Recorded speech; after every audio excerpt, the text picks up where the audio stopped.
Blood stained the snow-covered cobblestones of Winterbourne Castle, but the guilt belonged to someone else. Gabrielle stood in heavy iron chains before the Alpha King, ready to surrender her life for a crime her brother didn't commit. She thought she had fooled them all. She was dead wrong. The frigid winds of midwinter howled through the stone corridors of the Freeman estate, carrying with them the undeniable metallic stench of fresh blood. Gabrielle Freeman, the eldest daughter of a once proud but now fading werewolf lineage, bolted upright in her bed. Her wolf lashed against her ribs, sensing danger long before her human ears picked up the stumbling, heavy footsteps echoing in the hall. Throwing a heavy fur mantle over her nightgown, Gabrielle rushed out of her chambers, only to find her younger brother, Abner, collapsed at the base of the grand staircase. He was gasping for air, his fine velvet tunic soaked in deep crimson, but it wasn't his blood. "Abner!" Gabrielle dropped to her knees, her hands frantically searching his body for a wound. Finding none, she grabbed his face, forcing his glazed, unfocused eyes to meet hers. "Abner, look at me. What happened? Whose blood is this?" Abner's jaw trembled. He was heavily drugged, his pupils dilated so wide his irises were barely visible. I don't know, Genna," he slurred, his voice breaking. "I was at the tavern. Lord Harrington's men bought me an ale. Then, everything went dark. I woke up in the snow outside the royal gates. There was a body, a knife." Gabrielle's blood ran cold. She noticed his trembling hand gripping something tight. Prying his fingers open, she gasped. It was a silver-laced dagger, an ancient heirloom bearing the roaring wolf crest of the Freeman family. The blade was coated in thick, congealed blood, but it was the scent clinging to the hilt that made her stomach drop. It was the distinct, earthy scent of Lord Henry Cavendish, the Alpha King's most trusted advisor and chief strategist. A sharp, piercing howl shattered the night outside their estate. The royal guard. They were already here. Gabrielle's mind raced. Abner was 19, reckless, easily manipulated, but he was no murderer. More importantly, he was the sole male heir to the Freeman name. If he fell, their house would be stripped of its lands, and their pack would be absorbed by their bitter rivals, the Harringtons. The framing was perfect. It was a political execution disguised as justice. "Listen to me," Gabrielle hissed, hauling her brother up and shoving him toward his chambers. "Take off that tunic, burn it in the hearth, scrub your hands with lye and pine oil. You never left this house tonight. Do you understand me?" "Genna, what are you doing?" Abner wept, too weak to fight her as she tore the bloody dagger from his grasp. "I am saving our family," she whispered fiercely. As the heavy oak doors of the manor splintered open under the force of the royal guards, Gabrielle made her choice. She deliberately dragged the blade across her own palm, letting her fresh blood mix with the old, masking Abner's faint scent on the hilt. She smeared the crimson evidence across her own white nightgown, holding the dagger out in plain sight just as Captain Frederick burst into the foyer, a dozen armed wolves at his back. "Gabrielle Freeman," Captain Frederick snarled, his eyes locking onto the bloody weapon. "By order of Alpha King Alder Martinez, drop the weapon and surrender. You are accused of the high treason and murder of Lord Henry Cavendish." "I surrender," Gabrielle said, her voice eerily calm as the silver-laced dagger clattered onto the stone floor. "I killed him. I alone bear the guilt." The march to Winterbourne Castle was a blur of freezing rain and biting humiliation. Gabrielle was paraded through the lower bailey, her wrists bound in heavy iron shackles. The citizens of the pack, awoken by the commotion, hurled insults and rotting cabbage at her. She kept her chin high, her eyes fixed on the towering spires of the King's Keep. Every step was a step toward the executioner's block, but it was a step away from her brother's doom. She was violently thrown to her knees in the grand throne room. The massive iron braziers roared with fire, casting long, dancing shadows across the polished black marble floor. At the end of the hall sat Alpha King Alder Martinez. He was a terrifying vision of primal authority. Broad-shouldered and imposing, Alder possessed piercing amber eyes that seemed to strip away flesh to look directly at a person's soul. His jaw was clenched so tight the muscles twitched, and the raw, oppressive weight of his alpha aura forced every wolf in the room, including Gabrielle, to lower their heads. A Freeman, Alder's voice was a low, dangerous rumble that vibrated through the stone floor. He stood up, slowly descending the steps of his dais. "My finest beta, a man who survived 3 wars, found slaughtered in the snow. And the killer is a noble woman who paints in watercolors and attends afternoon teas." He stopped directly in front of her. The scent of him wood smoke, Cold iron and raw power enveloped her, making her heart hammer against her ribs. He crouched down, forcing a gloved finger under her chin to lift her gaze. "I confess to the crime, Your Majesty," Gabrielle said, her voice steady. She had repeated the lie so many times in her head on the walk over that she almost believed it. That conviction masked the scent of deceit that a werewolf would normally exude when lying. "He insulted my family's honor. I lost my temper." Alder's amber eyes narrowed. He inhaled deeply, catching the scent of her blood, her fear, and her unyielding resolve. There was no lie in her scent, but his instincts, the primal wolf within him that had kept him on the throne for a decade, screamed that this was wrong. "Lock her in the deep dungeons," Alder commanded without breaking eye contact with Gabrielle. "Do not use silver chains. Iron will suffice. No one is to speak to her. No one is to touch her. I will deal with her personally." The royal dungeon was a masterclass in psychological torture. It was entirely carved from the bedrock beneath Winterbourne Castle, dripping with freezing condensation and reeking of centuries of despair. Gabrielle sat on a thin bed of straw, shivering as the damp cold seeped into her bones. She watched the single torch flickering in the corridor, counting the drops of water falling from the ceiling to maintain her sanity. "Abner is safe," she told herself repeatedly. "Abner is safe." It had been 2 days. 2 days of total isolation, left alone with the impending reality of a public beheading. Footsteps broke the oppressive silence. They were heavy, measured, and accompanied by the distinct clicking of boots on wet stone. The heavy iron door of her cell groaned open, and the towering silhouette of Alder Martinez filled the frame. He stepped inside, dismissing the guards with a sharp flick of his wrist. He didn't wear his crown down here, nor the heavy ceremonial furs. He was dressed in a simple dark leather tunic and breeches, making him look less like a king and more like a warrior. He carried a heavy wooden chair from the corridor, set it down in front of her, and sat, leaning forward with his elbows on his knees. For a long time he just looked at her. "You haven't eaten?" Alder noted, his voice devoid of the booming theatricality it held in the throne room. It was quiet, conversational, and infinitely more intimidating. "It is difficult to maintain an appetite when one is measuring the days until they meet the headsman," Gabrielle replied dryly, pulling her thin, blood-stained mantle tighter around her shoulders. "Do you know why I haven't ordered your execution yet, Lady Gabrielle?" "Because you wish to parade me before the Pack Council to make an example of my family," she answered bitterly. "No," Alder said softly. He leaned in closer, his amber eyes locking onto hers. "Because you are lying, and I am trying to figure out how you have managed to completely suppress the scent of a lie from an alpha." Gabrielle's breath hitched, but she forced her heart rate to remain steady. "I am not lying. The dagger was mine. The blood on it was his," I confessed. "What more do you need, Your Majesty?" "A motive that actually makes sense," Alder countered quickly. "Henry Cavendish was 60 years old, a seasoned warrior who outweighed you by 100 pounds.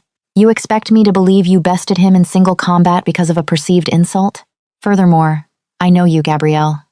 3 years ago at the Solstice Festival, you spent 3 hours nursing a wounded raven back to health in the royal gardens. I watched you from the balcony.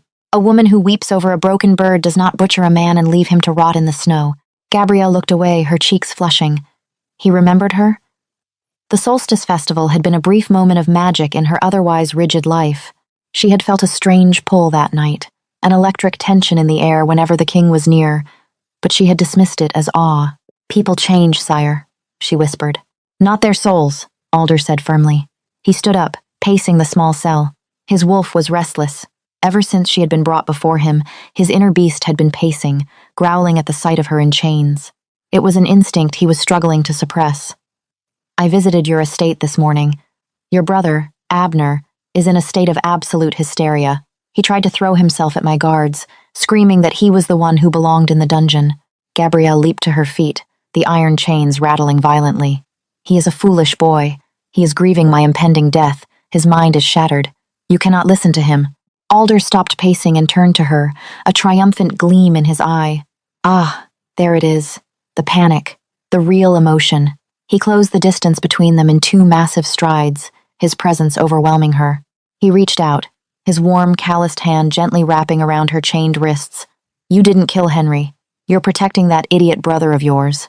"I killed him," Gabrielle repeated, a tear finally slipping down her icy cheek. "Please, just sign the writ of execution. Let it be done." "I will not execute an innocent woman," Alder growled, his thumb subconsciously brushing against her pulse point. The contact sent a jolt of raw heat up her arm, making her gasp. Alder felt it too. His eyes widened slightly as the undeniable spark of a mate bond faint, but undeniably there flared between them. He quickly dropped her hands and took a step back, masking his shock with a stony expression. I have my spy master, Gideon Royce, investigating the tavern where your brother was seen that night, Sayalder said, his tone strictly business once again. Until I have the truth, you will remain here. But know this, Gabrielle, I will not let you throw your life away for a lie. As Alder left the dungeon, his mind was a storm, a mate bond, with the prime suspect in his beta's murder. The timing was disastrous. Up in the council chambers, a different storm was brewing. Lord Reginald Harrington, a sneering, ambitious man with a scarred jaw, slammed his fist on the heavy oak table. Beside him sat Lady Beatrice Kensington, a stunning but venomous woman who draped herself in silk and ambition. The king delays, Lord Reginald spat, pouring himself a goblet of wine. The freeman wench confessed. Why is her head not on a spike on the castle gates? Patience, Reginald, Lady Beatrice purred, admiring her perfectly manicured nails. Alder is thorough. He suspects a larger plot, but he will find nothing. The poison we slipped, the boy wiped his memory perfectly. The guards found the dagger exactly where we planted it. And Cavendish, well, he took our little treasonous secret to the grave. If Alder does not execute the Freeman girl before the pack assembly tomorrow, Reginald growled, the other lords will view it as weakness. A king who cannot avenge his own beta is no king at all. We will call for a vote of no confidence. Either way, the Freemans fall, and we take their lands, strengthening our numbers for the coup. Beatrice smiled, a chilling, predatory expression. And I shall wear black to the execution. It brings out my eyes. The day of the pack assembly arrived with a cruel, biting frost. The great hall of Winterbourne Castle was packed to the rafters. Hundreds of lords, ladies, warriors, and pack elders crowded the tiered wooden galleries, their murmurs blending into a deafening hum of anticipation. Massive banners bearing the Martinez wolf crest hung from the vaulted ceilings, swaying in the draughts caused by the roaring hearths. Deep within the castle, Gideon Royce, the king's spymaster, slipped through the shadows of the royal archives. Gideon was a lean, scarred wolf who preferred the company of secrets over people. He held a small, leather-bound ledger in his hand. It was Cavendish's personal log, hidden in a false bottom of his desk, a desk Gideon had spent the last 2 nights meticulously dismantling. Gideon sprinted up the spiral stairs, bypassing the guards with a flash of his royal seal, and burst into the king's private solar. Alder was already dressed for the trial. He wore his formal armor, darkened steel engraved with ancient runes and a heavy cloak of black wolf fur.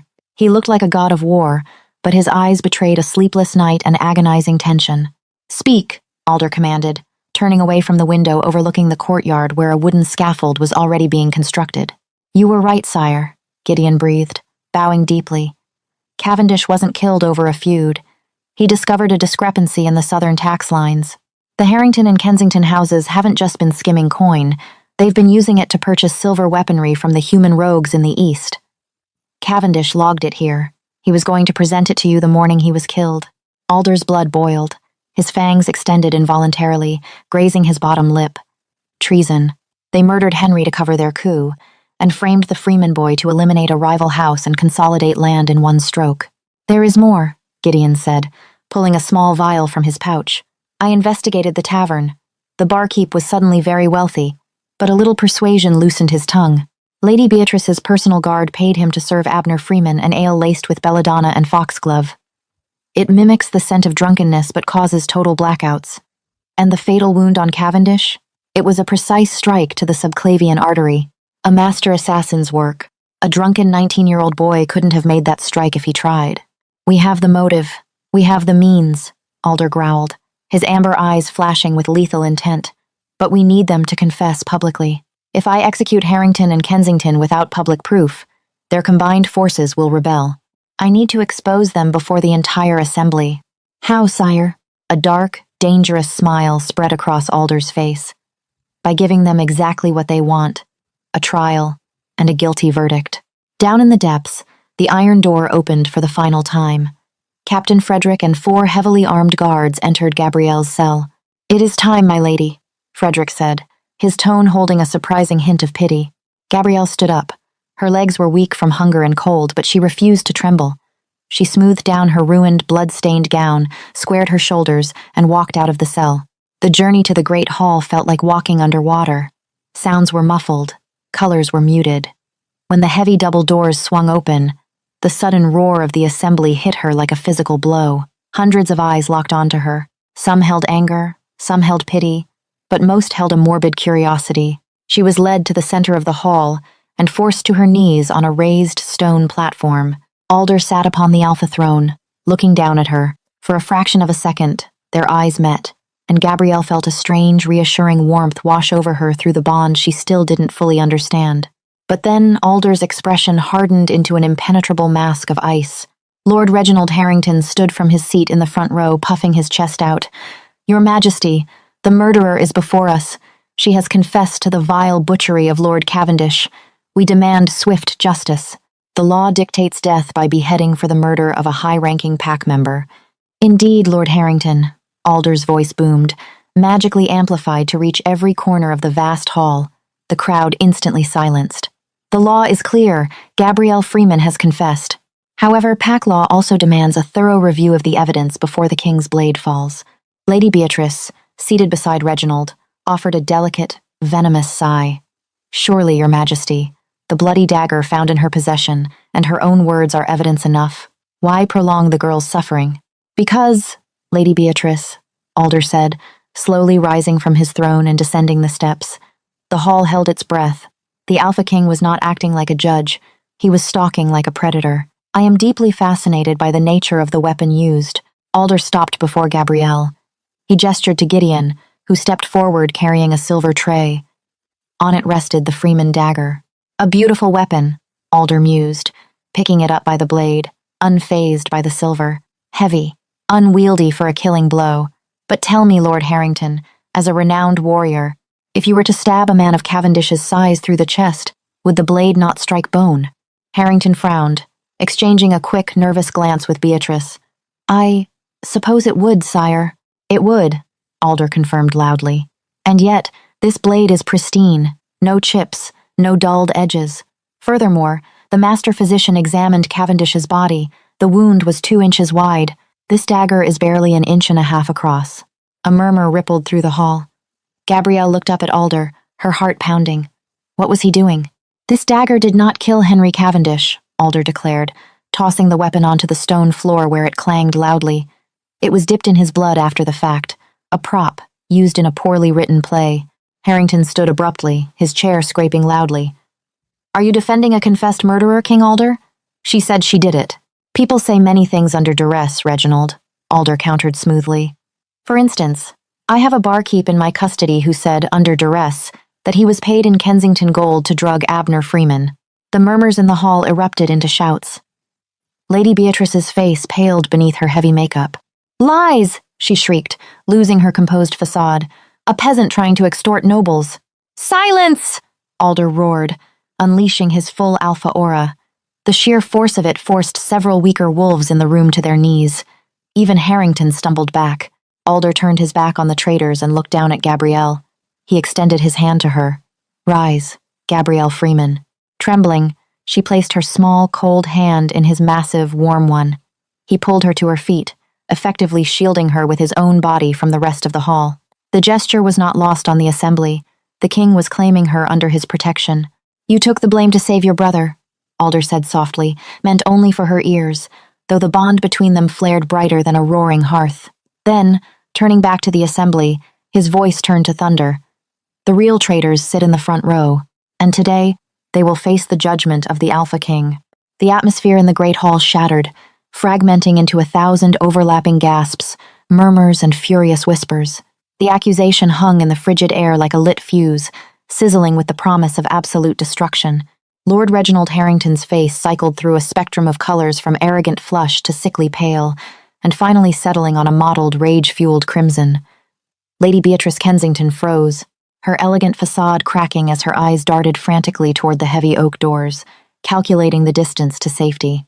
"This is an outrage," Lord Reginald bellowed, his voice cracking under the oppressive weight of the king's aura. He stepped away from his chair, his hands curling into white-knuckled fists at his sides. You dare accuse the most ancient and loyal houses of Winterbourne of such baseless treachery? You insult us to protect this confessed murderer? You are blinded by her, Alder. The Pack Assembly will not stand for this madness. King Alder did not flinch. He remained standing protectively in front of Gabrielle, his broad shoulders shielding her from the hostile glares of the crowd. Loyalty, Reginald? Is that what you call the 60 crates of silver-forged broadswords currently sitting beneath floorboards in your northern estate? A deafening silence slammed into the room. Even the crackling of the massive hearths seemed to quiet. Gideon Royce, the king's spymaster, stepped out from the shadows of the dais. He held up a thick, leather-bound ledger, its pages marked with dark red ink. Lord Cavendish's personal logs, Gideon announced, his voice carrying the sharp precision of a striking blade. He meticulously documented every missing coin from the southern tax lines, tracing them directly to rogue human mercenaries in the east. The Harringtons and Kensingtons were arming a private militia. Cavendish was killed because he was bringing this ledger to the king the very morning he was found dead. Lies! Beatrice shrieked, her perfectly manicured hands gripping the wooden railing of the gallery. Her voice was shrill, desperate. Forgeries created by a desperate spymaster to appease a mad king. We also intercepted your messenger raven this morning, Lady Beatrice, Gideon added smoothly, pulling a small scroll from his tunic. A missive addressed to your rogue contacts, instructing them to march on Winterbourne the moment Gabrielle Freeman's head fell. A perfectly timed coup. The undeniable truth crashed over the assembly. The lords and ladies who had just been demanding Gabrielle's blood began to edge away from Reginald and Beatrice, their expressions twisting in horror and disgust. Realizing the trap had snapped shut around them, Reginald's survival instincts took over. He let out a guttural, terrifying roar, his eyes flashing a vivid, unnatural yellow. "Take them," Reginald commanded, drawing a hidden, silver-plated dagger from his boot. Chaos erupted. From the crowd, 24 guards bearing the Harrington and Kensington crests suddenly drew concealed weapons. They were not standard castle steel. They were gleaming, lethal silver. The traitors had infiltrated the assembly itself. Screams echoed against the vaulted ceilings as unarmed nobles scrambled over wooden pews to escape the sudden bloodshed. The king's royal guards, led by Captain Frederick, immediately drew their broadswords, clashing violently with the rebel forces. The sickening ring of metal striking metal filled the air, accompanied by the ferocious snarls of shifting wolves. Gabrielle stumbled back, her heavy iron chains weighing her down. She was defenseless, a sitting target in the middle of a war zone. 2 rebel guards broke through the royal defensive line, their silver blades raised, eyes locked on the king's exposed back. "Alder, behind you!" Gabrielle screamed, her voice tearing through her throat. Alder spun on his heel with terrifying speed. He did not bother to draw his sword.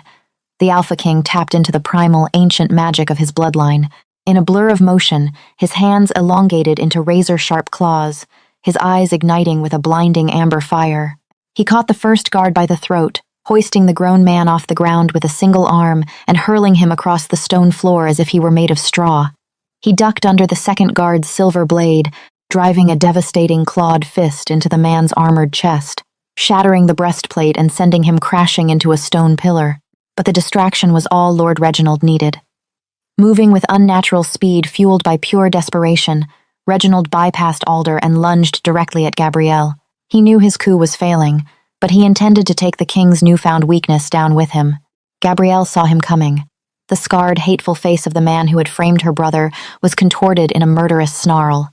She had no weapon, no freedom of movement, and no time. But she was a Freeman, and she would not die cowering on her knees. As Reginald thrust his silver dagger toward her heart, Gabrielle threw her entire body weight forward. She raised her arms, using the heavy, thick iron chain that bound her wrists as a makeshift shield. The silver blade struck the iron links with a shower of sparks, the force of the blow jarring her bones. Before Reginald could pull his weapon back for a second strike, a deafening, earth-shattering roar shook the very foundations of Winterbourne Castle. Alder collided with Reginald like a runaway freight train. The Alpha King tackled the treacherous lord to the ground, his raw, unbridled fury manifesting in a terrifying display of dominance. Alder did not fully shift, but his partial transformation was enough to dwarf Reginald completely. He pinned Harrington to the cold marble, one massive hand wrapped around his throat, cutting off his air supply instantly. "You touch what is mine, and you forfeit your life," Alder snarled, his voice a demonic, overlapping harmony of man and beast. The words echoed through the great hall, cutting through the din of battle. "What is mine?" The pack felt the truth of it reverberate in their very souls. The Alpha was claiming his mate. Across the room, Captain Frederick and Gideon Royce had successfully subdued the remaining rebel guards. Lady Beatrice was on her knees, sobbing hysterically as royal soldiers bound her wrists with silver cuffs. Her silk gown was torn, her ambitions reduced to ashes in the span of a few violent minutes. The battle was over. The traitors were broken. Alder slowly released Reginald's throat, allowing the royal guards to drag the gasping, defeated lord away in chains. The king stood, his chest heaving, his claws slowly retracting as he forced his inner wolf to heel. He turned to Gabrielle, his fierce amber eyes softening the moment they landed on her bruised, exhausted form. Without a word, Alder reached out, gripping the thick iron chain that bound her wrists. With a sharp, powerful twist of his hands, the metal groaned, warped, and finally snapped. Gabrielle gasped as the heavy iron fell to the floor. She rubbed her raw, bleeding wrists, looking up at the towering Alpha King. "It is over, Gabrielle," Alder whispered, his voice incredibly gentle, meant only for her. "You are safe." The aftermath of the battle left the great hall smelling of ozone, sweat, and spilled blood. The pack assembly, having recovered from their initial panic, watched in stunned silence as the royal guards dragged Lord Reginald and Lady Beatrice to the very center of the floor where Gabrielle had knelt just moments before. Alder ascended the dais, not to sit upon his throne, but to stand before it, radiating absolute authority. "Lord Reginald Harrington, Lady Beatrice Kensington," Alder's voice was cold, echoing with finality. "For the murder of Lord Henry Cavendish, for plotting against the crown, and for the attempted framing and murder of House Freeman, you are found guilty of high treason. Your lands are forfeit, your titles are stripped, and your lives will end at dawn upon the scaffold you so eagerly built for an innocent woman." Beatrice screamed, a wretched, piercing sound, while Reginald merely stared at the floor, his spirit entirely broken. As they were dragged down into the very dungeons Gabrielle had just escaped, a heavy, collective breath was released from the assembly. Justice, true and swift, had been served. "Bring him in," Alder commanded. The heavy doors of the hall opened once more. Abner Freeman, pale, shaking, and supported by 2 royal healers, was escorted into the room.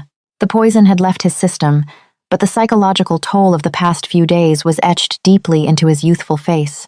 "Abner!" Gabrielle cried out, abandoning all royal protocol. She ran across the blood-stained marble, throwing her arms around her younger brother. "Genna," Abner sobbed, burying his face in her shoulder. "I thought I lost you. I thought they killed you. I am so sorry."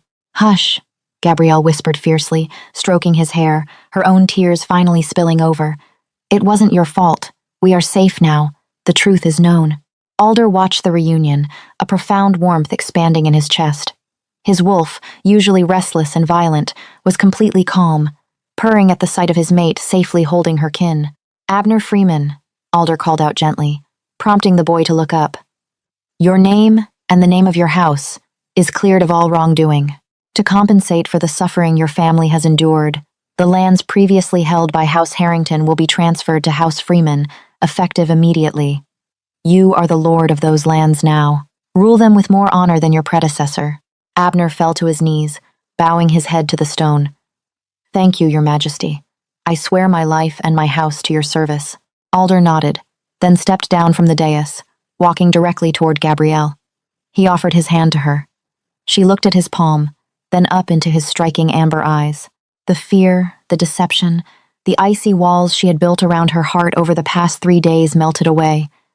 She placed her hand in his, letting him pull her gently to her feet. "Come," Alder said softly. "You need a healer, and we need to talk." He led her out of the great hall, leaving Gideon and Frederick to manage the stunned assembly. They walked through the quiet, torch-lit corridors of the upper keep, far away from the dungeons and the politics. Alder brought her to his private solar, a warm, expansive room filled with ancient tomes, rich tapestries, and a massive, roaring fireplace. Alder guided her to a plush velvet settee by the fire. He didn't call for a servant or a healer. Instead, he walked over to a wooden cabinet, retrieving a bowl of warm water, clean linen, and a jar of healing salve made from crushed silver leaf and aloe. He knelt before her on the plush rug. "You are the king," Gabrielle murmured, her heart fluttering frantically against her ribs as he gently took her bruised wrists. "You shouldn't be tending to my wounds." "I am a king," Alder agreed, his thumb softly grazing her skin, sending sparks of electric heat shooting up her arms. "But right now, I am simply a male, caring for his mate. Gabrielle stopped breathing. She stared at him, searching his face for any sign of a jest, but found only raw, unyielding devotion. You knew? In the dungeon? I felt the spark the moment I touched you, Alder confessed, his amber eyes locking with hers. He carefully dabbed the warm water against her cuts, washing away the dried blood. But you were so determined to die for your brother, you had completely walled off your own heart. I knew that if I told you then, you would have rejected the bond, thinking it was a trick to force a confession. I had to prove to you that I was worthy of your trust before I could ask for your heart. A tear slipped down Gabrielle's cheek, catching the firelight. I was so terrified, Alder. I thought I was going to lose everything. You have lost nothing, Alder said fiercely, setting the cloth down and framing her face with his large, warm hands. And you have gained a partner, a protector, and a king who will burn down the world before he lets anyone harm you again. He leaned in slowly, giving her time to pull away. She didn't. Gabrielle closed the final distance between them, pressing her lips to his. The kiss started gentle, a tentative exploration of the bond tying their souls together. But the moment their lips met, the mating bond flared into a roaring inferno. Alder groaned, his arms wrapping tightly around her waist, pulling her flush against his chest. Gabrielle tangled her fingers in his thick, dark hair, returning his passion with a fierce, desperate hunger. It was a kiss that tasted of salvation, of smoke and winter storms, and of a future they had both nearly lost. When they finally broke apart, resting their foreheads against each other, they were both breathless. You will never see the inside of a dungeon again, Alder whispered against her lips, unless you are giving the tour. Gabrielle let out a watery laugh, a beautiful musical sound that made Alder's chest ache with adoration. Weeks later, the snows outside Winterbourne Castle began to melt, signaling the long-awaited arrival of spring. The great hall was packed once more, but this time the heavy iron chains and the executioner's block were gone. In their place were garlands of white winter roses and banners bearing the unified crests of the Martinez wolf and the Freeman hound. Gabrielle stood at the front of the hall, wearing a breathtaking gown of midnight blue and spun silver. Her wrists bore no scars, thanks to the king's healing salve and his relentless care. Alder stood beside her, his crown resting proudly on his brow. He turned to the assembly, his voice booming with absolute pride and joy. I present to you, not a prisoner, not a pawn, but the savior of the crown and the heart of this kingdom, Alder declared, taking Gabrielle's hand and raising it high for all to see. I present to you, Queen Gabrielle Martinez. The hall erupted into deafening cheers. Abner Freeman, standing in the front row proudly wearing his new lord's mantle, clapped the loudest, tears of joy streaming down his face. Gabrielle looked up at Alder, her mate, her king, her protector. He smiled down at her, a private, loving smile that belonged only to her. She had walked into this castle expecting to meet her death, carrying the weight of a crime she didn't commit. Instead, she had unmasked the true traitors, saved her family's honor, and found a love that would echo through the history of the pack forever. She had taken the blame, but in the end, she had taken the throne. Did you enjoy this thrilling tale of betrayal, loyalty, and destined mates? If Gabrielle's courage and King Alder's fierce pursuit of justice kept you on the edge of your seat, don't forget to hit that like button. Share this video with your fellow werewolf romance fans, and make sure to subscribe to our channel for more epic, heart-pounding stories. Ring the notification bell so you never miss an upload. Thank you for watching, and see you next time.